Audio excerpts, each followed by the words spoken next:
TDAH artificial. A culpa não é da genética. Você pode estar criando um TDAH artificial no seu filho sem saber. A verdade que muitos não querem que você ouça é que nem todo sintoma de desatenção ou impulsividade vem da genética. Muitas vezes, é o ambiente que você criou que está moldando o cérebro da sua criança para o caos. Hoje, vamos entender como o estilo de vida moderno está simulando um transtorno biológico e o que o governo do seu lar tem a ver com isso. Se você ainda não é inscrito, compartilhe este vídeo com um pai ou professor que precisa desse alerta, deixe seu like e se inscreva aqui no canal. Você está no canal Faustino Ribeiro. Fé, arte e educação. O lugar onde transformamos princípios em metodologias para equipar pais e líderes. Hoje, parece que tudo é rotulado como TDAH, não é mesmo? Se a criança não para quieta, se ela não consegue focar na escola, a primeira resposta que muitos dão é: ela nasceu assim, é genético. A culpa é da biologia e não há nada a fazer. Mas essa é uma meia-verdade perigosa. Embora o TDAH clínico, de origem genética, exista e precise de acompanhamento médico sério, o que estamos vendo hoje é uma epidemia silenciosa de algo diferente: o TDAH artificial. A neurociência já nos provou que o cérebro é incrivelmente neuroplástico. Isso significa que ele se molda, ele se adapta aos estímulos que recebe. Pense nisso. Se o cérebro do seu filho é constantemente bombardeado com estímulos rápidos, fragmentados e barulhentos, como você espera que a atenção dele seja? Ela será exatamente isso: rápida, fragmentada e barulhenta. O cérebro está apenas respondendo ao treinamento que recebeu. O grande perigo acontece quando um pai ou uma mãe aceita esse rótulo de TDAH, sem antes investigar o ambiente, o estilo de vida, o rastro da criança. Ao fazer isso, você abre mão do seu poder, da sua autoridade, do seu governo como educador. Você deixa de ser o principal agente de mudança na vida do seu filho e se torna um mero espectador de uma suposta doença. Você para de governar a mente dele e passa a apenas administrar um diagnóstico. Isso é um erro que pode custar o futuro da sua criança. Em vez de ser o arquiteto do ambiente que vai curar e fortalecer o cérebro do seu filho, você se torna refém de um rótulo. Eu quero contar uma história real, de um aluno que chegou na minha coordenação com uma pasta cheia de laudos e reclamações de todos os professores. O diagnóstico era claro: TDAH severo. A queixa principal era que ele não conseguia ficar 5 minutos sentado em sala de aula. Era um caos constante. Antes de aceitar aquele diagnóstico como uma sentença final, eu decidi fazer algo que todo pai e educador deveria fazer: investigar o rastro. Comecei a conversar com a família, a entender a rotina daquela criança, e o que descobrimos foi assustador. O menino passava, em média, 6 horas por dia em frente a telas: celular, tablet, videogame. O sono dele era completamente irregular, cada noite em um horário diferente. E a casa? A casa era um festival de estímulos. 3 televisões ligadas ao mesmo tempo, em cômodos diferentes, cada uma com um programa, um som, uma luz. O diagnóstico real começou a aparecer. Aquele menino não tinha uma falha no DNA. Ele não nasceu com um cérebro defeituoso. O que ele tinha era uma fadiga crônica de dopamina. O cérebro dele estava tão exausto de ser hiperestimulado que já não conseguia mais encontrar interesse ou foco em atividades normais, como uma aula ou uma conversa. Ele estava sendo treinado, dia após dia, para desenvolver um TDAH artificial. O problema não estava no hardware do cérebro dele, mas no software que os pais estavam instalando todos os dias. E o mais incrível aconteceu. Quando o ambiente mudou, quando os pais reassumiram o governo do lar, limitando as telas, estabelecendo uma rotina de sono e diminuindo o caos sonoro e visual, o transtorno simplesmente desapareceu. O menino que não parava quieto começou a se concentrar, a participar, a aprender. Isso nos leva a um conceito que eu chamo de obesidade cerebral. É uma metáfora poderosa. Pense no nosso corpo. Se você comer açúcar, fast food e porcarias o dia todo, o que acontece? Você fica doente. Desenvolve diabetes, obesidade, problemas cardíacos. Ninguém duvida disso. Agora, por que achamos que com a nossa mente seria diferente? A mente também adoece com excessos. O excesso de informação rápida, de estímulos vazios, de entretenimento barato, é o açúcar para o cérebro. O TDAH artificial é, na verdade, um cérebro que ficou mal acostumado. Ele foi treinado para só se interessar pelo que é excitante, rápido, barulhento e colorido. É um cérebro que desaprendeu a digerir o que é calmo, o que exige esforço e o que é profundo. A criança perde a capacidade de lidar com o tédio, que é fundamental para a criatividade. Perde a paciência para o estudo, que é essencial para o conhecimento. Perde a habilidade de esperar, que é a base para a maturidade. E aqui entra a nossa tríade: fé, arte e educação. Sem a arte, no sentido da ordem visual, da beleza, da harmonia no ambiente, a mente vive no caos. Sem a educação, no sentido de impor limites, de ensinar o que é bom e o que é excessivo, de guiar o cérebro para o que importa, a mente se perde. E quando a arte e a educação falham, a fé da criança não consegue florescer. Como ela pode se conectar com algo profundo, com o transcendente, se a mente dela está em constante ruído, pulando de um estímulo raso para o outro? É impossível. Estamos apenas na superfície desse diagnóstico. No próximo bloco, vou te mostrar as 4 atitudes específicas que destroem o foco do seu filho.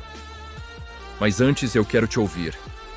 Já aconteceu de você perceber que seu filho fica muito mais irritado e desatento logo depois de sair das telas ou de um ambiente muito barulhento? Compartilhe sua experiência aqui nos comentários. Quero entender como está o rastro da atenção na sua casa. Vamos mergulhar agora na biologia do que eu chamo de obesidade cerebral. Por que o cérebro do seu filho parece estar funcionando em overdrive, mas ao mesmo tempo não consegue se concentrar em nada que realmente importa? A resposta está em um neurotransmissor que você provavelmente já ouviu falar: a dopamina. Pense no cérebro da criança como um sistema que opera com base em recompensas. A dopamina é a moeda dessa recompensa. Quando a criança faz algo novo, interessante ou prazeroso, o cérebro libera dopamina dizendo: "Isso foi bom, faça de novo." É um mecanismo fundamental para o aprendizado e a motivação. O problema surge quando essa recompensa se torna fácil demais, rápida demais e artificial demais. É aqui que entra o TDAH artificial, um vício silencioso no clique. E quem é o grande vilão que alimenta esse vício? O vilão número 1 são as telas precoces. Cada vídeo curto no TikTok ou no Reels, cada luz piscando em um joguinho, cada troca de imagem em um desenho animado frenético, funciona como uma pequena dose de droga para o cérebro em formação. É um pico de dopamina instantâneo e sem esforço. A criança se vicia nessa velocidade, nesse bombardeio de estímulos. E o que acontece quando ela volta para o mundo real? Um livro se torna insuportavelmente chato. Uma conversa com a avó parece durar uma eternidade. A aula da professora é um convite ao sono. Por quê? Porque o cérebro dela foi condicionado a um ritmo que a vida real simplesmente não consegue acompanhar. Ele desliga. Ele entra em modo de espera, procurando a próxima dose de estímulo rápido. Isso não é uma opinião, é biologia. Estudos de instituições renomadas, como Harvard, mostram que essa exposição excessiva e precoce a telas de alta velocidade literalmente atrofia a capacidade de atenção sustentada. O que é isso? É a habilidade de focar deliberadamente em uma tarefa que exige esforço mental. A criança até consegue focar no tablet por horas, mas essa é uma atenção passiva, sequestrada pelos estímulos que a tela oferece. Peça para ela se concentrar em montar um quebra-cabeça de 100 peças, em ler um capítulo de um livro ou em fazer a lição de casa, e você verá a dificuldade. A atenção ativa, aquela que nós controlamos e direcionamos, simplesmente não foi treinada. Pelo contrário, ela foi sabotada. O cérebro dela aprendeu a ser um receptor passivo de informações, não um processador ativo. Agora, vamos falar sobre o segundo vilão, que muitas vezes passa despercebido: a poluição sensorial e o ambiente caótico. Imagine a cena. A TV está ligada em um canal de notícias no fundo. O rádio da cozinha toca uma música, alguém está falando alto no celular em outro cômodo e as crianças estão gritando enquanto brincam. Se essa é a trilha sonora constante da sua casa, você está, sem perceber, treinando o cérebro do seu filho para o TDAH artificial. O cérebro dele está sendo bombardeado por tantos estímulos simultâneos que ele nunca aprende a habilidade crucial de filtrar, de selecionar o que é importante e ignorar o que é ruído. Ele se acostuma a viver nesse estado de alerta fragmentado, onde a atenção pula de um som para outro, de uma luz para outra, sem nunca aterrissar em lugar nenhum. Como ele vai aprender a focar em uma única voz, a voz da professora, em uma sala de aula com 30 crianças, se em casa ele nunca teve a chance de praticar o foco em um ambiente minimamente calmo? E aqui entra um ponto delicado, que atinge até os pais mais bem-intencionados e dedicados. É o vilão número 3, a interrupção constante. Pense nisso. Seu filho está ali no chão, completamente absorto, concentrado em empilhar bloquinhos de madeira. Ele está num estado de fluxo, o que os psicólogos chamam de foco profundo. É um momento mágico, onde o músculo da atenção está sendo exercitado ao máximo. Então você chega cheio de amor e cuidado e diz: "Filho, quer um suquinho?" Ou: "Que lindo isso que você está fazendo! Me conta o que é!" Bum! Você acabou de quebrar o feitiço. Parece um gesto inofensivo, um ato de carinho. Mas neurologicamente o que você fez foi ensinar ao cérebro dele que mergulhar profundamente em uma atividade não vale a pena, porque a qualquer momento uma interrupção virá. Toda vez que você quebra o foco profundo de uma criança, você está, na prática, enfraquecendo o músculo da atenção dela. É como ir à academia, começar a levantar um peso e alguém vir e tirá-lo da sua mão no meio da repetição. O músculo nunca se fortalece de verdade. Estamos criando uma geração de cérebros que aprende a ficar apenas na superfície das tarefas, com medo de mergulhar. Isso nos leva ao quarto e último vilão desta análise: a cultura da pressa e a morte do autocontrole. Nossa sociedade vive com pressa. Vamos, come rápido que estamos atrasados. Se veste rápido que a gente vai perder a hora. Responde rápido, não enrola. Se tudo na vida da criança precisa ser imediato, se não há espaço para a pausa, para a contemplação, para a espera, o cérebro dela nunca tem a chance de praticar uma das funções executivas mais importantes: o autocontrole. Onde mora o autocontrole? Ele mora naquele precioso espaço entre o estímulo e a reação. Alguém te fecha no trânsito. O estímulo é a raiva. A reação impulsiva é buzinar, xingar. O autocontrole é a pausa que te permite respirar e pensar: não vale a pena, vou apenas seguir meu caminho. No TDAH artificial, esse espaço não existe. A criança se torna puramente reativa. Ela sente algo, ela reage. Ela quer algo, ela pega. Ela se frustra, ela grita. Não há filtro, não há governo interno. E como começamos a construir esse governo interno? Como devolvemos a pausa para a vida da criança? É aqui que a tríade da organização, da educação e da arte começa a fazer sentido como um filtro poderoso. A arte da organização e a educação da espera são os primeiros e mais potentes remédios. Se você não governa o tempo e o ambiente da sua casa, pode ter certeza de que o tempo caótico e o ambiente ruidoso governarão a mente do seu filho. Organizar a rotina, criar momentos de silêncio, ensinar a esperar pela sobremesa, a esperar a sua vez de falar. Tudo isso não é sobre rigidez. É sobre construir as fundações neurais para o autocontrole e a atenção. Entende que o problema é muito mais profundo do que uma simples agitação? É uma mudança na fiação do cérebro. Agora, eu quero te ouvir. Você sente que a rotina da sua casa está sempre nessa correria, onde ninguém consegue parar para fazer uma única coisa por vez? Você percebe esse ruído constante ao seu redor? Compartilhe sua experiência aqui nos comentários. Vamos identificar juntos onde o rastro da atenção está se perdendo na sua família. Seu comentário pode ajudar outra pessoa a enxergar a própria realidade. Vamos conversar. Agora chegamos ao bloco 3, o nosso plano de governo e a fisioterapia da atenção. O primeiro passo do seu governo é criar uma zona de exclusão dopaminérgica. Pensa comigo, para curar o TDAH artificial, primeiro a gente precisa limpar o solo. Não adianta tentar ensinar seu filho a ter foco se ele está mergulhado num ambiente viciante. É como tentar encher um balde furado. Você precisa primeiro consertar o furo. Então, o que a gente faz? Desintoxicação. O primeiro passo do plano é um período de jejum de telas ou, no mínimo, uma redução drástica. A gente precisa dar um descanso para o cérebro do nosso filho. Esse órgão maravilhoso precisa de um pouco de silêncio para recalibrar os receptores de dopamina, que estão sobrecarregados, exaustos, de tanto estímulo barato e rápido. É como dar férias para o cérebro, para ele poder se recuperar e voltar a funcionar direito. Sem essa pausa, sem esse detox, qualquer outra estratégia vai ser em vão. É o alicerce de todo o resto. E junto com esse detox, vem o resgate do tédio. Sim, você ouviu direito. O tédio não é seu inimigo, ele é o berço da criatividade.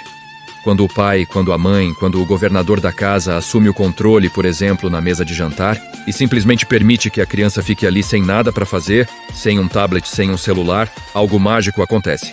Você está forçando o cérebro dela a parar de buscar estímulos externos, que vêm prontos e mastigados, e a começar a procurar estímulos internos. A imaginação, a criatividade, a capacidade de pensar por conta própria. O tédio é o solo fértil onde as melhores ideias nascem. A gente roubou isso dos nossos filhos com o excesso de entretenimento. É hora de devolver. Pensa assim: a atenção é um músculo. Se esse músculo ficou atrofiado por causa do TDAH artificial, pelo excesso de telas e estímulos vazios, ele precisa de fisioterapia. Não adianta só tirar o que faz mal. A gente precisa fortalecer o que ficou fraco. E como a gente faz essa fisioterapia da atenção?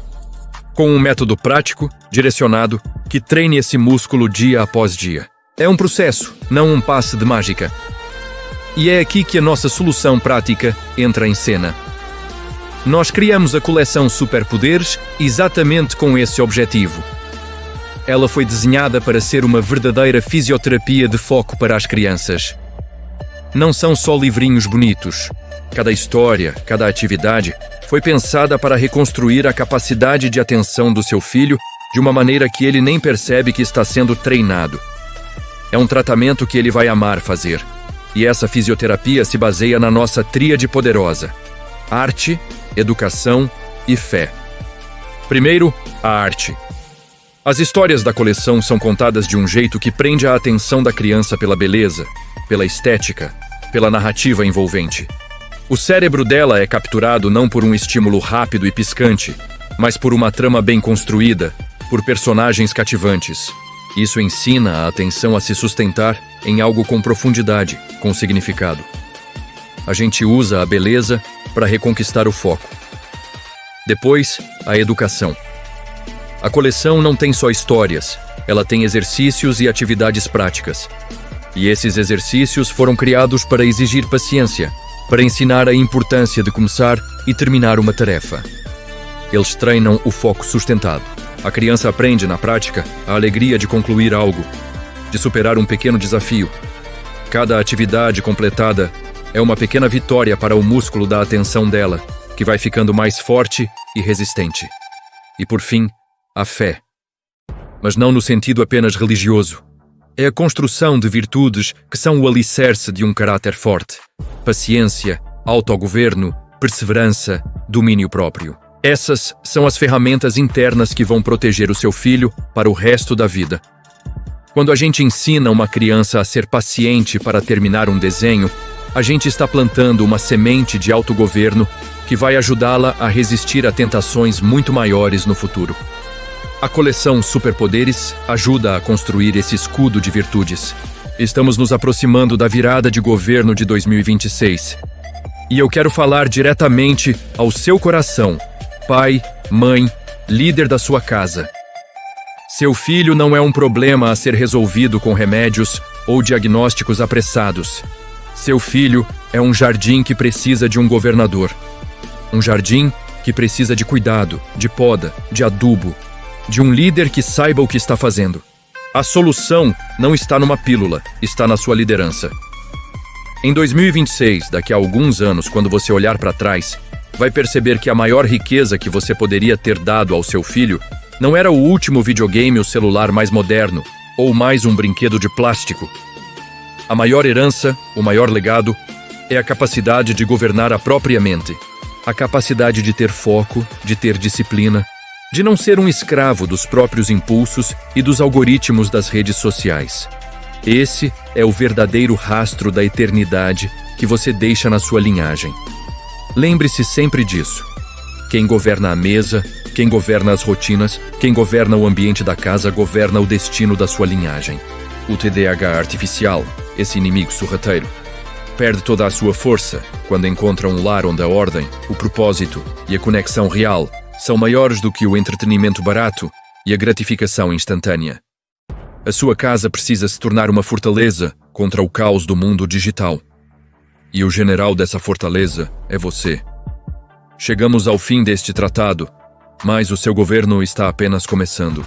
Se você quer reconectar o foco do seu filho de forma leve e baseada em neurociência, não perca a oferta exclusiva da coleção Superpoderes. E me diga aqui nos comentários, qual dessas atitudes você vai começar a mudar hoje na sua casa para acabar com o TDAH artificial? Deixe seu like, compartilhe com um líder que precisa ouvir isso e inscreva-se. Clique agora mesmo no quadro ao lado para assistir ao nosso estudo sobre a inveja que apodrece os ossos, ou vá direto para o canal. Você está no canal Faustino Ribeiro, Fé, Arte e Educação. Até a próxima!